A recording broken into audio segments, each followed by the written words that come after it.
Welcome to another episode of Remote Teaching Diaries, presented by Quizlet. My name is Darius White, also known as the other English teacher. If you're here to teach one, I'm here to reach one. This is a space where teachers teach teachers, where teachers tell their stories, and ultimately where teachers take care of teachers. I have three special guests, and I'll allow them to introduce themselves. Miss Allison Mok, would you introduce yourself? Hi, everyone. I'm Allison. I teach at East Palo Alto Academy in East Palo Alto, California. I teach 9th, 10th, 11th graders, and I teach algebra, geometry, and I'm a freshman advisor. Word, dope. And Miss Daniella, would you introduce yourself to the crew? Hi, everyone. I'm Daniella Rueda, and I am an RSP teacher resource education specialist in East Oakland, California, and I get to work with 6th through 8th graders. Awesome. Thanks for being here. And then Mr. Rakim, would you introduce yourself?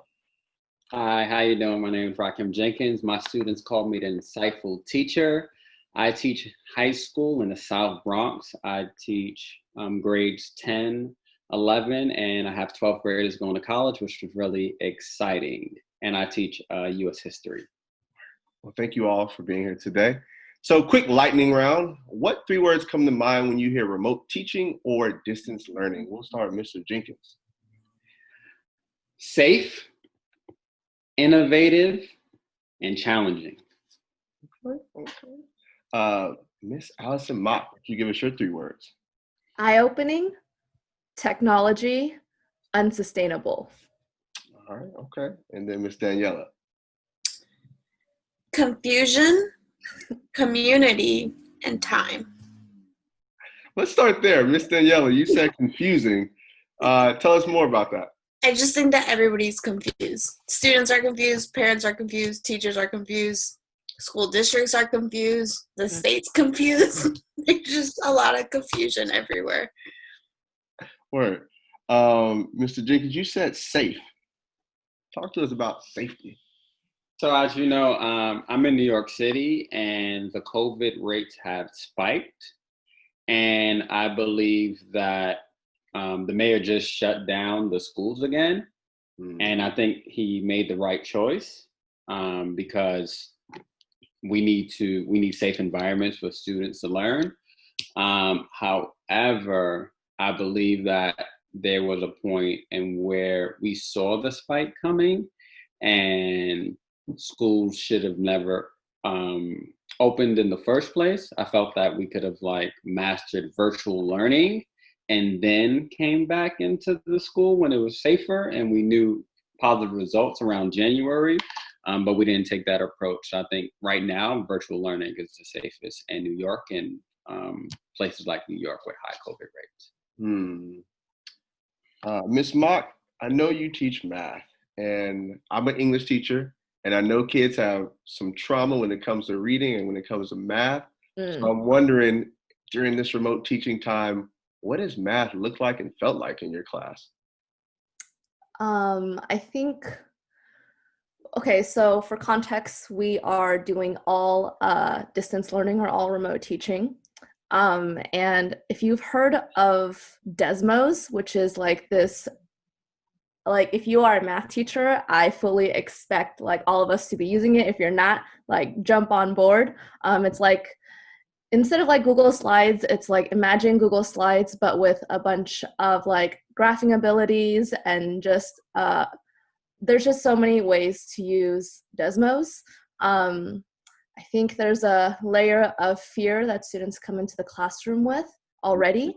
And because this is distance learning, it's a lot of nudges that we have to try to encourage our students to just come join us for this open-ended problem. And if you dare to hop on in, then the learning can begin. But there's a lot of energy put into try to encourage students to join us in the beginning. So yeah. What's your camera on rate? How many kids do you have showing their faces? Oh, how has that been if they're not showing their faces? Do you feel like they're there with you still?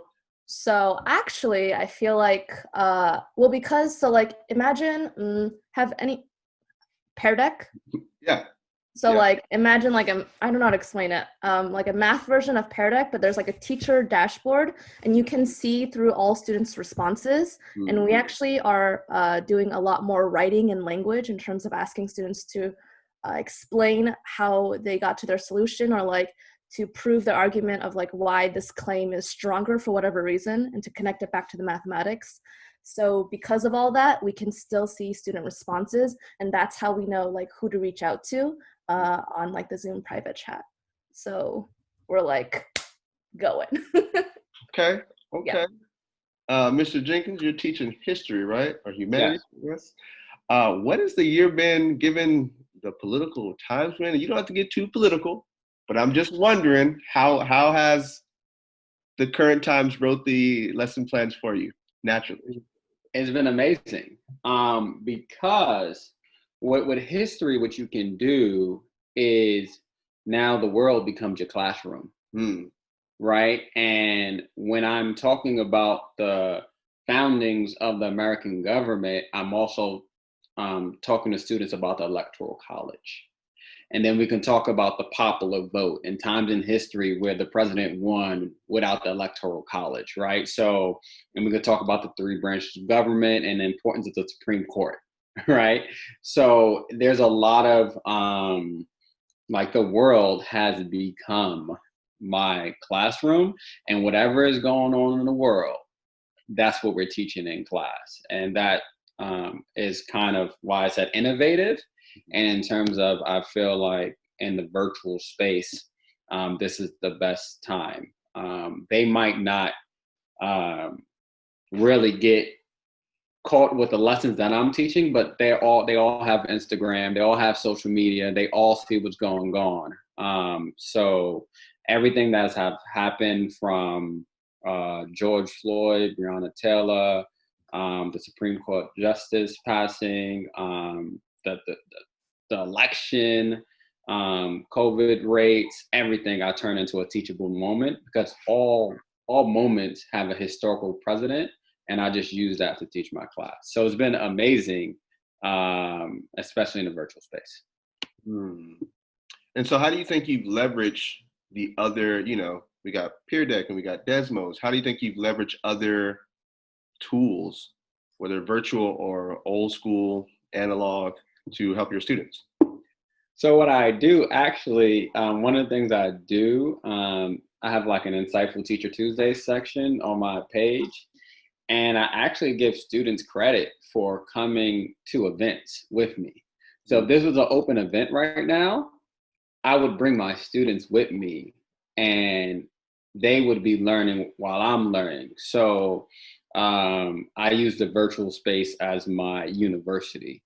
So anything that I see around history, culture, Ta-Nehisi Coates is playing on HBO Max, so I'm going to screen that in class, right? And then we're going to look at Between the World and Me, and then we're going to connect that to their concepts of the American dream, right? So I'm using everything at my disposal, mostly social media, tweets, and just everyday life. So mostly it's I use my platform, but I'm bringing in movies, I'm bringing in CNN, I'm using a lot of those things, articles, everything. So like I said, I'm teaching, pulling everything into the classroom.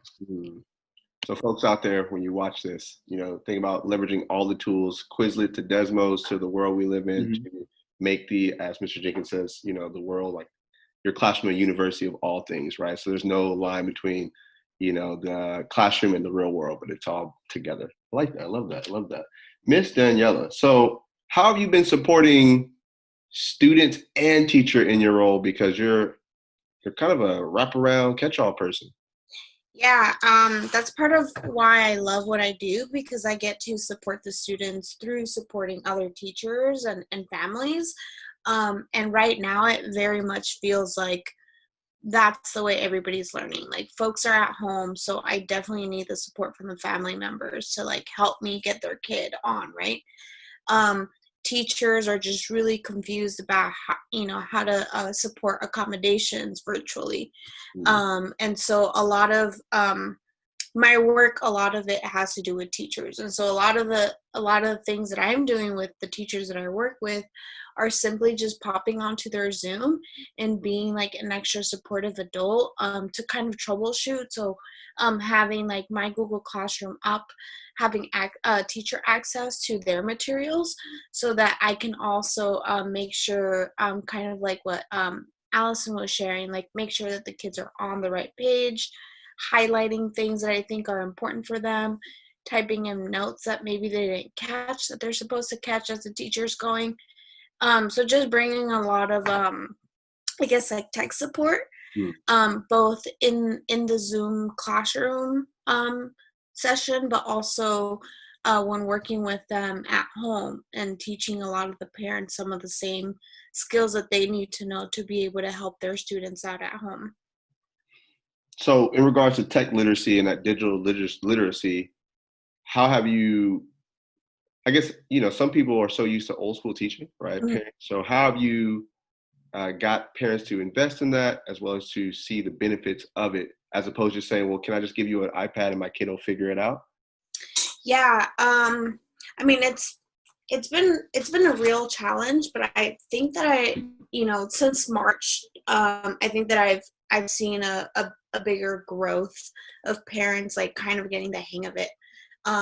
So whether it's like, our communication through text message or like screen sharing on their phone, things like that, where I'm also having to teach them how to use and finding the easiest way for them, because I'm also dealing with language barriers in East Oakland. And so I want to say maybe 90% of my students' family are Spanish only speaking families. And so it's not only the tech barrier, but also the language in tech. And so that is a huge like thing that I have to navigate. But I think that I've been successful in like owning one mode of communication that's consistent with the families, that that is easy for them to reach, whether it's a phone call or a text message. And then with my students, it's been super successful for me to color code like everything and make links short and sweet, make them have like some kind of rhyme to them so that they can remind themselves about links or things that they have to do. So just getting real creative with how we use technology in our everyday vocabulary now. Word. Thank you for bringing up the language barriers from the English language to the tech language. And so I'm wondering, Ms. Mok, how have you navigated understanding student needs and also meeting those needs in a creative or innovative way? I think I am now master of the Zoom chat, and I'm like an official Spotify playlist DJ, and I'm an emoji connoisseur. Like my students taught me how to use emojis on my MacBook, which I did not know how to do, so shout out to them. I think it's been definitely a challenge. I think using Desmos or Pear Deck or whatever situation, there's like a lot of private messages that happen. There's a lot of emails. There's a lot of like G-chat. Like sometimes even on like Zoom, like someone will be private messaging me and I'll be like acknowledging different students' private messages out loud to the whole class, and they don't hear their name. And they're like, "Miss, did you not see my private message to you?" And then I'll be like, no, where did it go? I really did not see it. So then we have to resort to like G-chat. So it's just like every mode that's available, I have up, I have open, and it's just trying to meet students where they're at. Yeah. And then Mr. Jenkins, for you, same question. How have you met those needs in a creative or innovative way for your students? So the group chat is just it's amazing. I've done two things. One, I know that virtual learning, even though it's virtual and I haven't seen none of my students. I don't know how they look. But relationship building is very important. So one thing I've done on the relationship part is that I started to like play Among Us with them. So I would take like, I'll take like 10 minutes out of class, at the end of class, before class, during lunch, and we'll play Among Us. And you will find out that they chat more there than they do in class. And it's like, oh, so I know what's going on. So I think that has been one way in terms of our built relationship. Mm-hmm. Another thing, what I've done, my school is a project-based learning school. So what I did was we created a project specifically around what would it mean for Black and Latinx students to thrive during this pandemic. So pretty much they had to create a thriving kit. Mm-hmm. And they would like look at most of the like pretty much what would it take for them to thrive. They used Maslow hierarchy of needs. They like filled in every level of needs. And for me, that allowed me to not only see what they needed, what allowed them to meet their needs.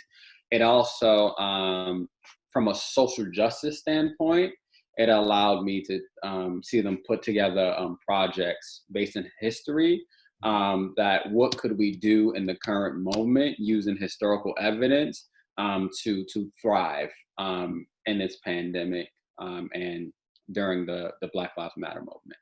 Word. I like that. A thriving kid. That's awesome. Funny moments. What have been, what's been a standout funny moment? For me, I think last week I had a student show up with their little poodle ball of hair with a pink sweater, and it was kind of a Legally Blonde moment. If you've ever seen the movie, it's this pink sweater on this dog, and he's just petting the dog while talking in class. So Daniella, what has been a funny moment for you while doing this online experience? All of them. Everything's been funny in somewhere on the fun spectrum, I think. But I think that what's been most fun is like being in my hoodie and having like my blanket on and teaching, and like it's okay because I know that my kids are doing the same thing, right? So I think that that's been real fun for me. Or like on Fridays when I wake up super pumped because it's Friday, I'll have my music going. The kids are like, whoa, you listen to that? And those moments where I get to relate to my students have been fun and funny. And I'm grateful for those small moments. But in particular, there was one time where all my students and I just decided to like come to class in a hoodie and our blankets, and that was dope. Does anybody have a go-to hoodie? I have like a go-to UCLA hoodie, or my it's just like big gray hoodie. Miss Mok, what have been some ha-ha funny moments for you? I think it depends how you think of ha-ha, but I think I don't know if any other teachers' experiences out there, but I'm sure people have, like when you're on Zoom and that's like your virtual classroom space and then it shuts down on you. And then I'm like, there's a moment where my Zoom crashed at the same time as my co-teacher's Zoom. And then like students were like panicking. And I know this because I was also logged in on my iPad. And then they were like freaking out, but then they like stayed there, and then we hopped on back in. And then it happened a second time for me where my Zoom crashed in the same block. And I was playing music at the time, and my co-teacher was like, whoa, what happened to the music? And then one of my students responded in the chat, the music is not important, Miss Mok is. And then they shared that moment with me after I came back, and I thought that was a really sweet, like, ha-ha, but not ha-ha moment because of like, come on, technology. Right. What are you doing? But yeah. All right, thank you. Mr. Jenkins, any moments of ha-ha funniness? So I think the funniest moment for me is when I'm like going in on a lesson, like just rant, like, in 1776 is no taxation without representation. And just like now they're saying like Black Lives Matter. And I'm going for like 15 minutes straight, just straight lecturing. I'm feeling it. I'm in the moment. Yeah. And the whole time I'm on mute. Yes. And I'm like, why no one said anything? Like, why didn't you say anything? And the kids was like, we just, we just was letting you sound like you really having a good time. I was like, please don't ever do that again. Like, don't have me here saying, teaching, and I'm like trying to give it my all because I can't see them, but like, the energy transfers. So I'm giving it my all, and I would go and go and go and go, and no one would like chat me or anything. So one kid was like, I went to the store to get an Arizona, came back, he was still in me.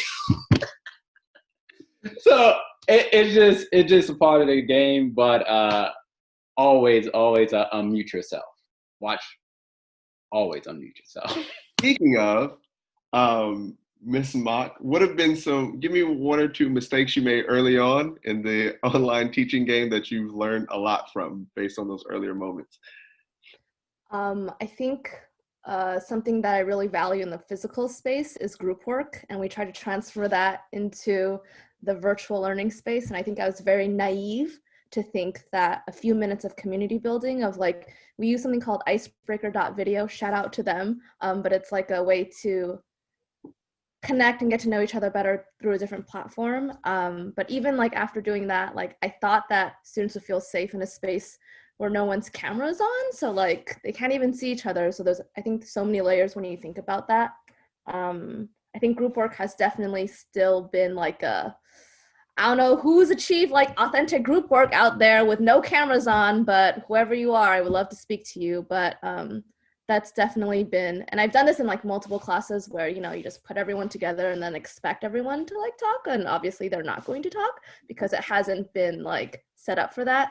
And yeah, definitely you live and learn. So Been there. I've had the parent photo bomb where the parent comes behind and makes a face, or I've had the older sibling coming back from college who turns the TV up every time the student wants to talk, and so you hear whatever playing in the back go Sky High, ESPN, and the kid types in the chat, Mr. White, my brother, I gotta move room, so if you see me moving, my brother keeps turning the volume up just to pick on me.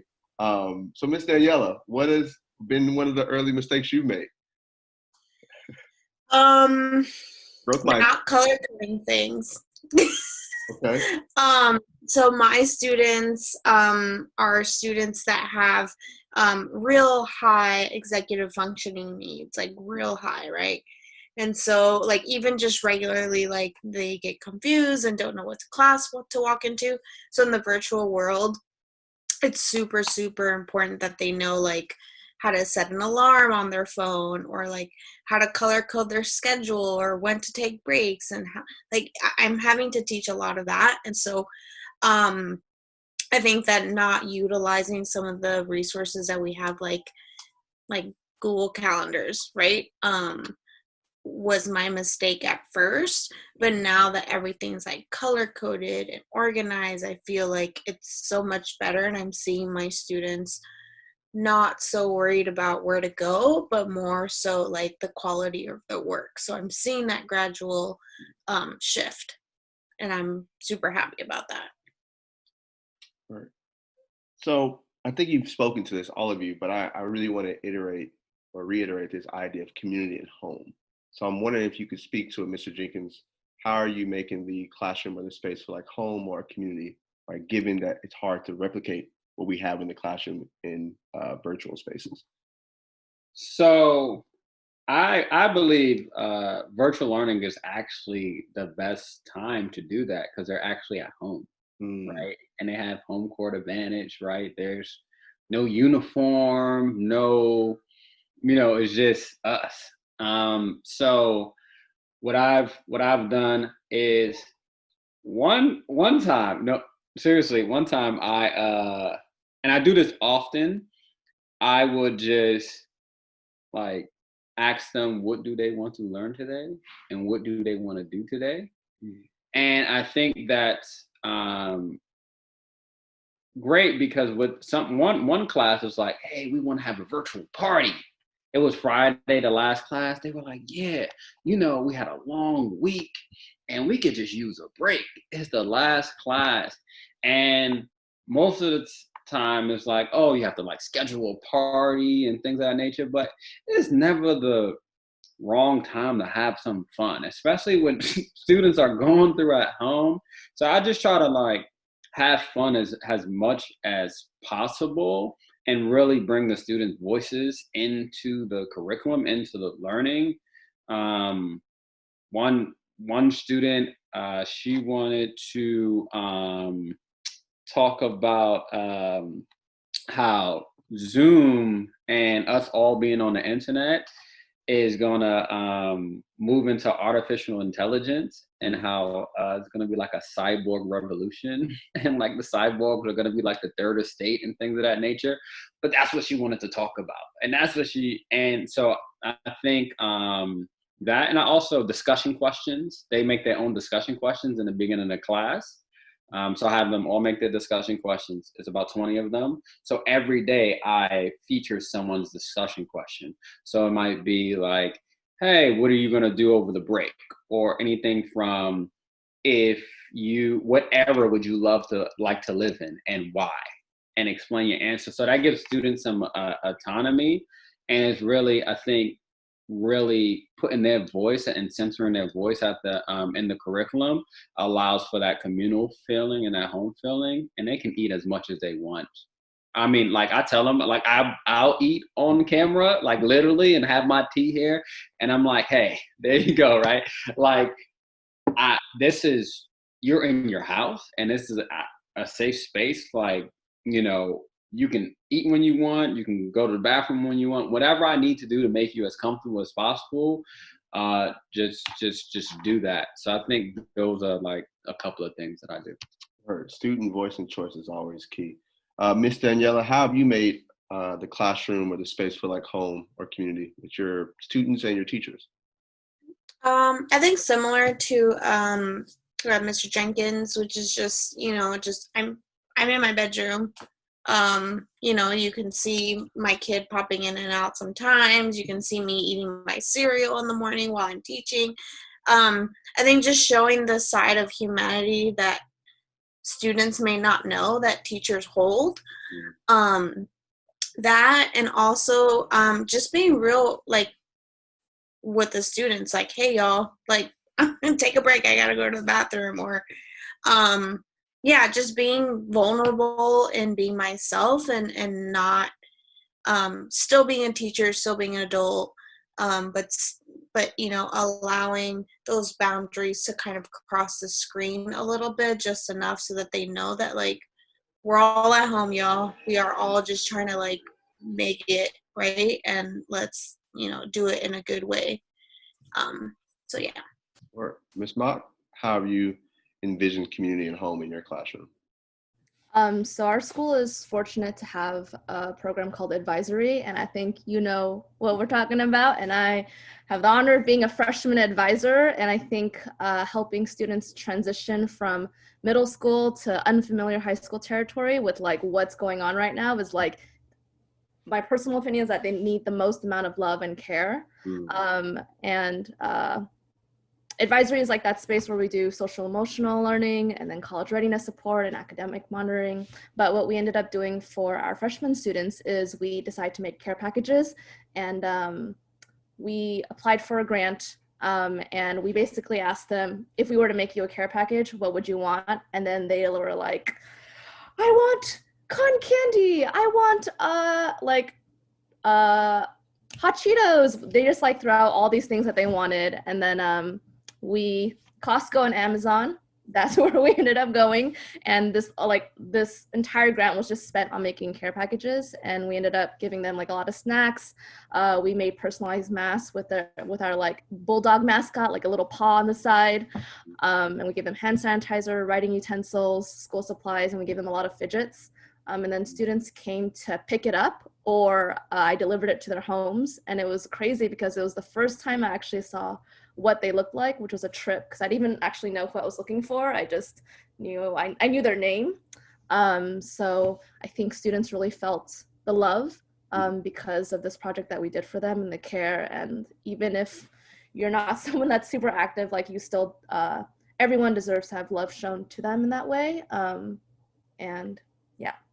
Word. As we kind of wrap up, you know, these segments will be watched by students, teachers, parents. And again, I think it's important that we have this segment so people know what teachers are going through, right? I think we are under the eye, we're under a lot of scrutiny, you know, we're really given credit. And so I'm wondering, what is something that you want people, teachers, students, whoever, what is something you want them to know in regards to being self-caring and self-sustainable in this profession and being a thoughtful practitioner in this profession? I'll start with you, Mr. Jenkins. I believe that we are at a time right now during this global pandemic, and we're hybrid learning, virtual learning. We have a chance to innovate and revolutionize teaching. And I would just tell all teachers to like take chances in the classroom like never before, right? Like we have the whole universe literally open to us through virtual learning, right?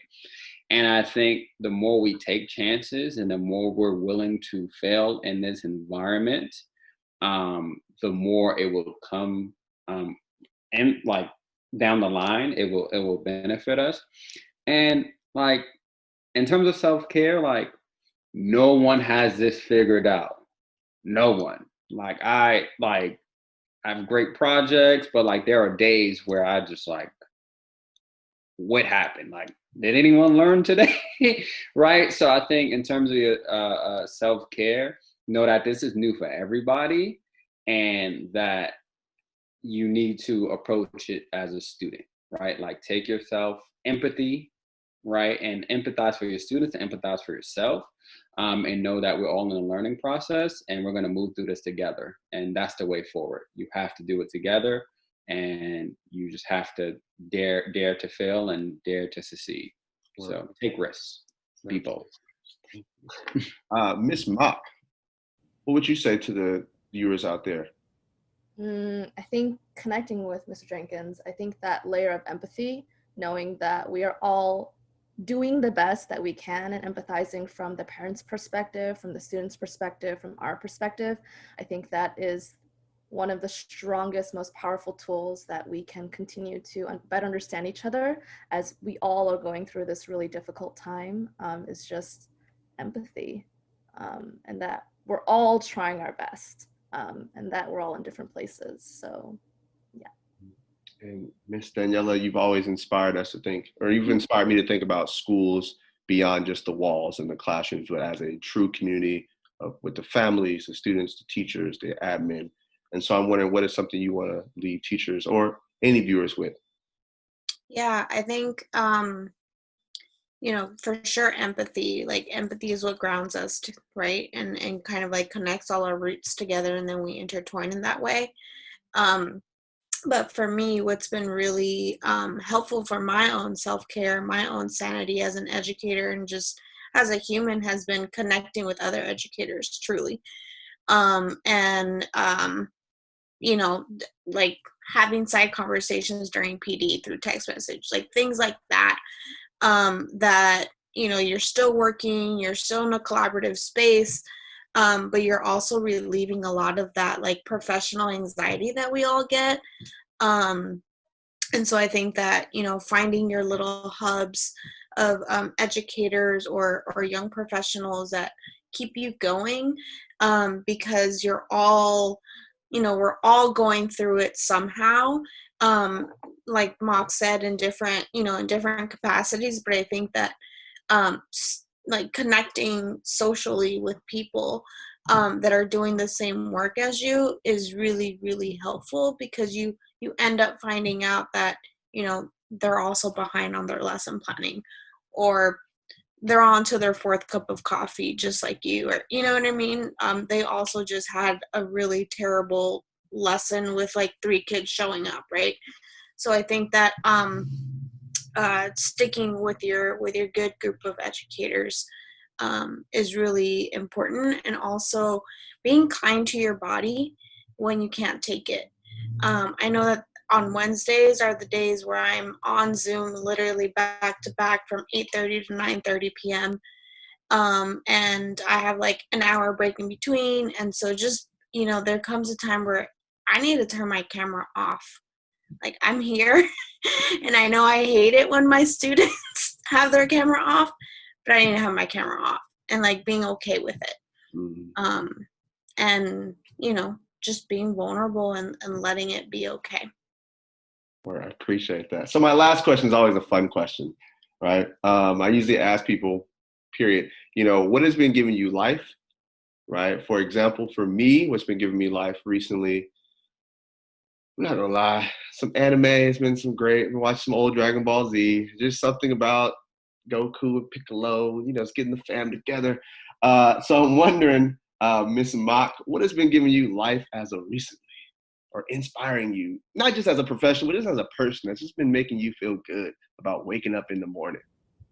So I've been looking at the steps on my health app on my phone, and I'm like, yo, I'm not walking as much, and that's an issue. So I think this sounds so simple, but I think just taking more steps, walking outside, and just not staying in the same space has just really given me a little bit more motivation through this time. Being outside and in the fresh air. Miss Daniella, what about you? What's been giving you life or inspiring you to wake up every morning? I think two things really. One has been, I think we all became plant parents at some point. So like just making sure that my plants don't die.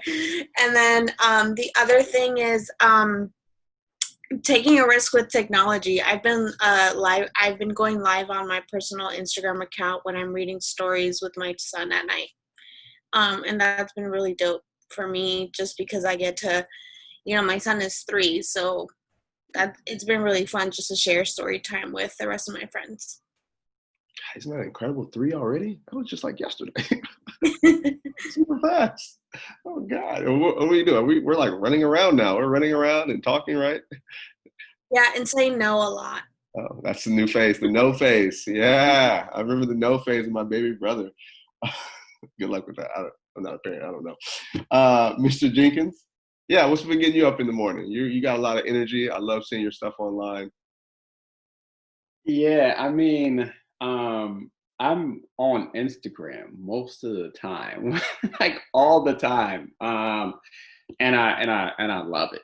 Right? I think the community that I've met there and like just the virtual space and just doing the IG lives have been like great. And Netflix, specifically the Queen's Gambit. Love it. Like I've been starting to like doing chess with friends and like on like messaging. So I'm playing like 4 people in chess right now. So I think I'm like Beth Harmon. So like the Queen's Gambit and other Netflix shows. Actually, like during my lunch break, I'll like make it my business to watch a show and then like go back to teaching. So that's my async time. I just watch movies on Netflix. So it's great. I haven't finished watching it. I'm maybe about 2 or 3 episodes in. Okay. She's a solid actress. She's a good actress, and it's a good plot. Good story. That's good. That's good. Well, folks, this has been another segment of Remote Teaching Diaries.